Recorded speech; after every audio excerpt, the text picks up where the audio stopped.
پہلا دعویٰ یہ ہے کہ حضرت مولا علی رضی اللہ تعالی عنہ فاروق اعظم ہے۔ دوسرا یہ ہے کہ حضرت عمر بن خطاب رضی اللہ تعالی عنہ فاروق اعظم نہیں ہے۔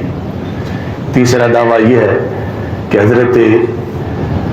علی رضی اللہ تعالی عنہ صدیق اکبر ہیں۔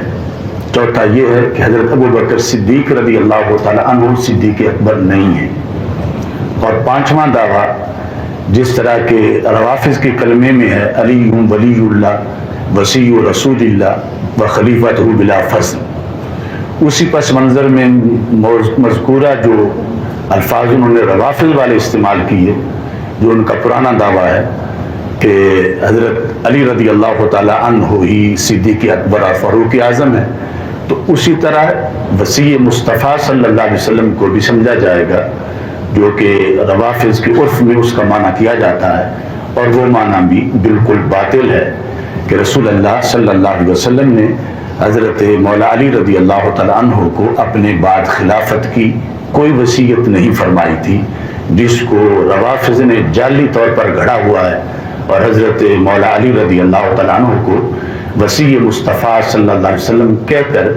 اللہ پر بھی اعتراض کرتے ہیں، رسول اللہ صلی اللہ علیہ وسلم پر بھی اعتراض کرتے ہیں، تمام صحابہ کرام رضی اللہ تعالی عنہ بشمول اہل بیت رضی اللہ تعالی عنہ سب پر اعتراض کرتے ہیں۔ تو یہ وصی مصطفیٰ صلی اللہ علیہ وسلم جس پس منظر میں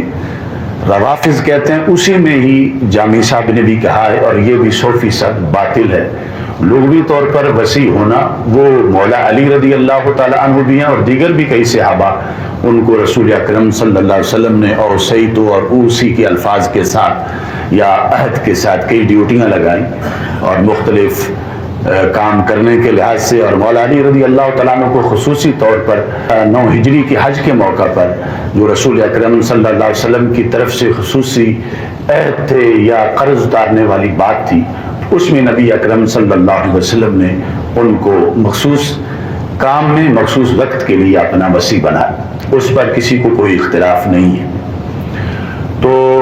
اس میں جو سب سے بھاری بات ہے، جو پوری امت پہ عدم اعتماد ہے، اور صحابہ سے لے کر آج تک کے اہل سنت پر الزام ہے، وہ ہے کہ حضرت ابو بکر رضی اللہ تعالی عنہ صدیق اکبر نہیں ہے۔ اور جامی صاحب کی طرف سے جتنے لوگ جو پہلے اس کی تیاری کر کے بیٹھے تھے کہ ہم دفاع کریں گے، ان میں سے ایک بندہ بھی اس دفاع کے لیے نہیں نکلا۔ جو کچھ بات کی گئی وہ حضرت مولا علی رضی اللہ تعالیٰ عنہ کو صدیق اکبر ثابت کرنے کے لیے، جبکہ پہلے دعوے کا کوئی کسی طرح کسی نے دم ہی نہیں بھرا کہ وہ جامی صاحب کو